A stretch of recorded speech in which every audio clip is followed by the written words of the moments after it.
అమ్ముకుంటూ కాలం గడుపుతున్నటువంటి వ్యక్తి. ఇతను ఆడవాళ్ల అంగాలతో అర్చన చేసి ఓణీలు లాగటమే సనాతనమని అనుకునేవాడు.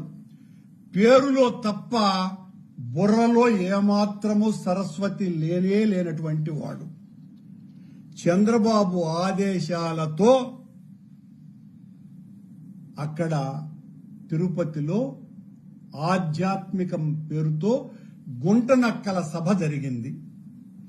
దానికి హిందూ బంధువులంతా కలసి రండి అని ఆ బంధువులందరి మీద ఈ రాబందులు, ఈ సాధు పరిషత్ అనే తెలుగుదేశం పార్టీ అనుబంధ సంస్థ రాబందులు వాలి మమ్మల్ని దూషించటానికి వాడినారు. ఇంకొక సభ్యుడు అతను ఎలాంటి వాడురా అంటే ఆ గీంకారం 500 రూపాయలు ఇస్తే అరకిలో పెంట అశుద్ధాన్ని గుటకలు మింగుతూ అవలీలగా అలవోకగా అరిగించుకోగలిగినటువంటి వ్యక్తి. నేను సిద్ధం అని చెప్పేటువంటి ఆ గీంకారం రాజశేఖర్ రెడ్డి గారిని గురించే మాట్లాడే అంత స్థాయికి వెళ్ళినాడు. ఈ గీంకారం నా దగ్గరికి వచ్చి ఒక 3-4 నెలల ముందు కూడా ఈ సీను మీద అన్నగారు రోజు టికెట్లు అమ్ముతున్నాడు బీఆర్ నాయుడిని అడ్డు పెట్టుకుని, మీరు మాట్లాడాలన్నగారు, మీరు రక్షించాలన్నగారు అని చెప్పినటువంటి వ్యక్తి. అట్లాగే ఆ శివానంద సరస్వతి కూడా పచ్చి దొంగ అన్నగారు అని చెప్పినటువంటి వ్యక్తి. ఆ కొండ మీద జరుగుతున్నటువంటి అన్యాయాల మీద ఒక ధర్నా కూడా కూర్చొని పోలీసు వాళ్ళు లాఠీలు ఎత్తంగానే పారిపోయి వెంటనే బీఆర్ నాయుడు తొత్తులుగా మారినటువంటి వీళ్లు సనాతన ధర్మం మీద, వేద సంస్కృతి మీద మాట్లాడుతున్నారు. మా మీద తిట్ల దండకం ఎత్తుకున్నారు. వీరు వికృత వక్ర భాష్యులు, కుక్షిభర సురాశుక్రుని శిష్య ధూర్తులు, కాషాయ కపటులు, రాజకీయ అరాచక స్వార్థ చంద్రస్వాములు. ఇది వీళ్ల నైజం. భిక్షుక వేషంలో వచ్చిన దశకంఠులు వీళ్లు. మహాత్మ వేష మారీచులు వీళ్లు. చంద్రబాబు ఉచ్చిష్ట పాన నిబద్ధులు. మారీచుడు జింక వేషంలో వచ్చినట్టుగా వీళ్లంతా సాధువుల వేషంలో వచ్చి నిన్న ప్రదర్శన ఇచ్చి స్వామివారికి మాత్రమే ఉపయోగపడాల్సినటువంటి అత్యంత పుణ్య విషయాలలో పాలు పంచుకునే శ్రీవారి సేవకులను టీడీపీ జెండాలు మోసే కూలీలుగా మార్చినటువంటి ఘనత బీఆర్ నాయుడు, TV5 నాయుడు, వీళ్లందరినీ కూడా శ్రీవారి సేవకులను టీడీపీ జెండా మోసే కూలీలుగా నిన్న మార్చి ప్రదర్శన చేసినాడు. ఈ గోముఖ వ్యాఘ్రాలు అనంగుని సేవకు తప్ప అనంతుని సేవకు ఉపయోగపడే వాళ్ళు కాదు. ఈ గోముఖ వ్యాఘ్రాలు అనంగుని సేవకు తప్ప అనంతుని సేవకు ఉపయోగపడే వాళ్ళు కాదు. వీళ్లు హిరణ్యకశిపుడు, హిరణ్యాక్షుడు, ధేనుకాసురుడు, ప్రలంబాసురుడు, వృకాసురుడు, జయద్రథుడు, కీచకుడు, నరకాసురుడు, కబంధుడు, విరాధుడు, నహుసురుడు, వత్సాసురుడు, పూతన, శకుని, మారీచుడు కాలనేమి ఇంద్రజిత్తు, కంసుడు కాలయవనుని సంతతి వీళ్ళు సాధువులు కాదు. ఇప్పుడు నేను చెప్పినటువంటి రాక్షస DNA కలిగిన ఏక నక్షత్ర సంజాతులు. వీళ్ళందరూ ఒకే నక్షత్రంతో పుట్టినటువంటి పరమ నీచ నికృష్టులు.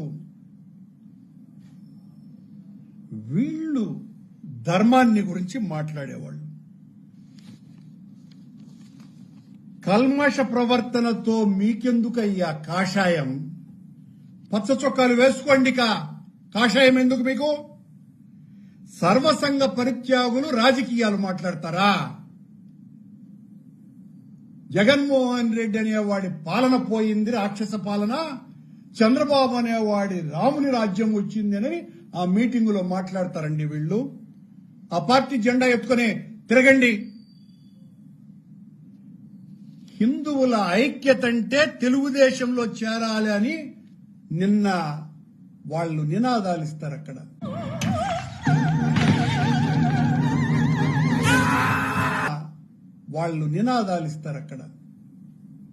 హిందువుల ఐక్యత అంటే తెలుగుదేశంలో చేరమని. సన్యాసులుగా ఉండండి, సన్నాసి వెధవులుగా ప్రవర్తించకండి. పదుల ఆలయాలను మేము ధ్వంసం చేశామా?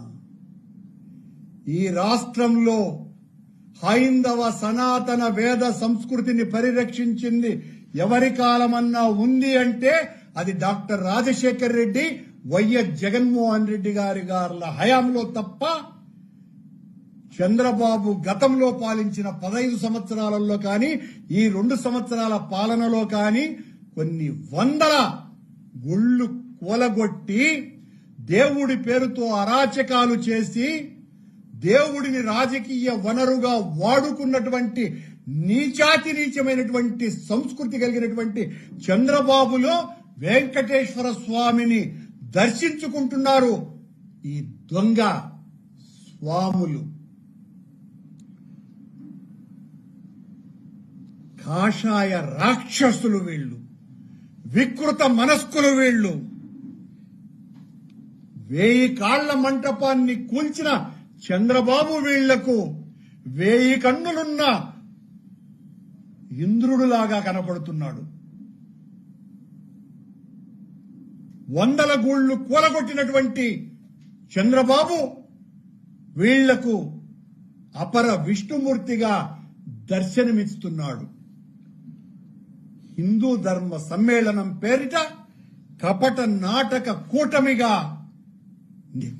నిన్న స్పష్టంగా తేట తెల్లమయ్యేటట్టుగా వీళ్లు ప్రదర్శన సాగింది. అది హైందవ గర్జన కాదు, స్వాముల ముసుగేసుకున్న పచ్చదండు నక్కల ఊళ. అది హైందవ గర్జన కాదు, స్వాముల ముసుగేసుకున్న పచ్చజెండా నక్కల ఓళే నిన్న ఆ సాధు సమ్మేళనం పేరుతో జరిగినటువంటి తంతు. రాక్షస పాలనను, చంద్రబాబు యొక్క అవినీతి దుర్మార్గ అరాచక అసలు అంతులేనటువంటి దైవ అపచారాలకు పాల్పడుతున్నటువంటి చంద్రబాబు పాలనను రామరాజ్యం అంటున్నారంటే వీళ్లకు మూటలు బాగానే అంది ఉంటాయి, నిధులు బాగానే దొర్లి ఉంటాయి. ఈ విషగాత్ర గోత్రీకులకు వీళ్ళు రాజశేఖర రెడ్డి గారి గురించి మాట్లాడి, రాజశేఖర రెడ్డి గారి హయాంలో ప్రతి మండలానికి 3 చర్చిలు నిర్మించినారంట. 7 కొండలని 2 కొండలు చేసినారంట. 7 కొండల అన్నటువంటి దాన్ని 2 కొండలు అన్నటువంటి దాన్ని 7 కొండలుగా మార్చి జీవో ఇచ్చినటువంటి మహానుభావుడు వైఎస్ రాజశేఖర రెడ్డి గారు. సీను, నువ్వు మాట్లాడతావా రాజశేఖర రెడ్డి గారు 2 కొండలు చేశాడని? ఆ కాలంలో అంగనాంగనలతో ఓలలాడుతున్నటువంటి కాలం సీను. నువ్వు సీను అనబడే శ్రీనివాస సరస్వతి రాజశేఖర్ రెడ్డి గారు హయాంలో తిరుమలలో ఒక దివ్య ధామంలాగా అఖండ నామ హరినామ సంకీర్తనం జరపాలని, నిత్యం అక్కడ వేద ఘోష వినిపించాలని వేద విద్యార్థులకు ₹1,00,000 ఫిక్స్డ్ డిపాజిట్ చేయించినటువంటి ఘనత వైఎస్ రాజశేఖర రెడ్డి. వేద విశ్వవిద్యాలయాన్ని స్థాపించినటువంటి ఘనత రాజశేఖర రెడ్డి గారిది. 100 మంది పీఠాధిపతులతో, నీలాంటి సన్నాసి వెధవులతో కాదు సుమా, జగద్గురువులైనటువంటి శృంగేరి పీఠాధిపతి, కంచి పీఠాధిపతి, అహోబల పీఠాధిపతి, పుష్పగిరి పీఠాధిపతి, ఇలాంటి పీఠాధిపతుల చిన్నజీయర్ స్వామి, పండిట్ రవిశంకర్, ఇలాంటి మహానుభావులందరితో సదస్సును నిర్వహించి వాళ్ళిచ్చినటువంటి సూచనలను స్వీకరించి రామాయణ మహాభారత కావ్యాలను అతి సులభ శైలిలో ముద్రించి పంచినటువంటి ఘనత వైఎస్ రాజశేఖర రెడ్డి గారిది. స్వామివారి పాదాల చెంత ఉంచిన పూజలు చేసినటువంటి మంగళ సూత్రాలతో ఈ రాష్ట్రంలో ఉన్నటువంటి పేదలకందరికీ పెళ్లిళ్లు చేసి వాళ్లను ఇతర మతాల్లోకి పోకుండా చేసినటువంటి రాజశేఖర్ రెడ్డి హయాంలో చర్చిలు నిర్మించినారని మాట్లాడతారు ఆ సదస్సులో. చతుర్యుగ బంధం అన్న పేరుతో 4 దివ్యమైనటువంటి దేవాలయ సంస్కృతి ప్రతిబింబించేటువంటి రథాలను నెలకొల్పి కృత, త్రేత, ద్వాపర, కలియుగ పేర్లతో ఆ రథాలతో మొత్తం తెలుగు రాష్ట్రాల ప్రతి గ్రామాన ధార్మిక ప్రచారాన్ని చేసినటువంటి వ్యక్తి వైఎస్ రాజశేఖర రెడ్డి గారు. ఊరు వాడ భజన మండళ్లు నిర్మించినటువంటి వ్యక్తి డాక్టర్ రాజశేఖర రెడ్డి గారు.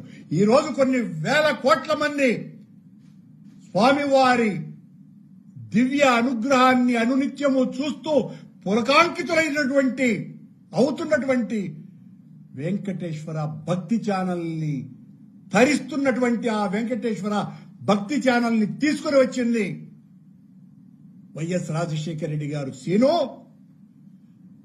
ఎందుకు ఆ వెంకటేశ్వర భక్తి ఛానల్ అని ఖండించిన వాడు సాక్షాత్తు శాసనసభలో నువ్వు పూజించేటువంటి చంద్రబాబు. సీను ఆ 2 కొండలు 7 కొండలుగా మార్చి జీవో తెచ్చినటువంటి రాజశేఖర రెడ్డి గారి జీవోని నేను రద్దు చేస్తానని ఒక చర్చిలో మీ దేవుడైనటువంటి చంద్రబాబు ఎన్నికల సభలో ఆ జీవోను మారుస్తాను అని చెప్పినాడు సీను. ఆ చంద్రబాబు మీకు వెంకటేశ్వర స్వామి ప్రతిరూపంగా కనపడుతున్నాడు. ఆ సీను జగన్మోహన్ రెడ్డి గారి హయాంలో గోమాతకు ఎంతో విలువైనటువంటి ప్రాశస్త్యాన్ని కలిగించి కొండ కింద గోవుని పూజించిన తర్వాతనే కొండకు వెళ్లాలన్నటువంటి కార్యక్రమం నిర్వహించినటువంటి వ్యక్తి జగన్మోహన్ రెడ్డి గారు. ఈ రోజున శ్రీనివాస దివ్యానుగ్రహ హోమం నిరంతరాయంగా అక్కడ ఆ స్వామి అగ్నిహోత్రం అక్కడ మండుతోంది. దానికి కారణభూతుడు వైఎస్ జగన్మోహన్ రెడ్డి అనే సనాతన ధర్మ పరిరక్షణకు నడుం బిగించినటువంటి వ్యక్తి. గోమాతను పరిరక్షించాలనని, గోమాత కోసమని ఒక పెద్ద ఉద్యమాన్ని చెయ్యాలన్నటువంటి సదాశయంతో పెద్ద వ్యక్తులతో ఒక గొప్ప కార్యక్రమాన్ని నిర్వహించింది జగన్మోహన్ రెడ్డి గారు. నవనీత సేవ తీసుకుని వచ్చింది జగన్మోహన్ రెడ్డి గారు. కొండ మీద ఏ రకమైనటువంటి అరాచక శక్తులకు అవకాశం ఇవ్వకుండా అక్కడ దళారులందరినీ కూడా కిందికి తరిమివేసి, సీను నీలాంటి దళారుల్ని సుమా, ఈ టికెట్లు అమ్ముకునేటువంటి నీలాంటి దళారుల్ని చేరదీయకుండా, దరి చేరనివ్వకుండా జగన్మోహన్ రెడ్డి గారు హైందవ ధర్మ సేవ చేశాడు. సీను, నువ్వు కాషాయం వేసుకొని శ్రీవార సేవకుల్ని సీనుదేం లేదు ఇక్కడ. అసలు కర్త కర్మ బిఆర్. టీవీ5 అధినేత ఎప్పుడైతే అక్కడికి అధ్యక్షుడిగా వచ్చినాడో రాజకీయ నృత్యం వెంకటేశ్వర స్వామి ఆలయ వేదిక మీద నటించటం ప్రారంభించింది. దైవస్మరణ చేయాల్సినటువంటి తిరునగరిలో దెయ్యాల భజన ప్రారంభమయ్యింది. బిఆర్ నాయుడు అధికారంలోకి వచ్చిన తరువాత జంకు గొంకు లేకుండా బొంకు రంకుల నాయుడు, బొంకు రంకులు అంటే బిఆర్ నాయుడు కొండ మీద రహస్యంగా కూర్చొని కింద కోతుల్ని ఆడించినట్టుగా సీనును వీళ్ళనందరినీ పెట్టి నిన్న మీటింగ్ పెట్టిస్తావా? శ్రీవారి సేవకులను తెలుగుదేశం పార్టీ కూలీలుగా మారుస్తావా? బిఆర్, నువ్వు ఇట్లాంటి చేష్టలు చేసి మమ్మల్ని తిట్టిస్తే భయపడతామనుకున్నావా? ఎన్ని చేస్తావా మా మీద? ఎన్ని రకాలైనటువంటి కుట్రలు వేస్తావు? హిందూ ముసుగులో జగన్మోహన్ రెడ్డి గారి మీద, రాజశేఖర రెడ్డి గారి మీద ఈ రకమైనటువంటి దాడి చేయించటానికి చేసినటువంటి కుట్రకు ప్రధాన కారకుడు ఈ స్త్రీ లోలుడైన పరమ కిరాతక నికృష్ట చేష్టలలో ఆరితేరిపోయిన ఘటమైన బిఆర్ నాయుడు అనేటువంటి అధమాధమ టీటీడీ అధ్యక్షుడైన వ్యక్తి ఇలాంటి పనులు తప్ప ఇంకొకటి చెయ్యలేడు. నంగి నక్కి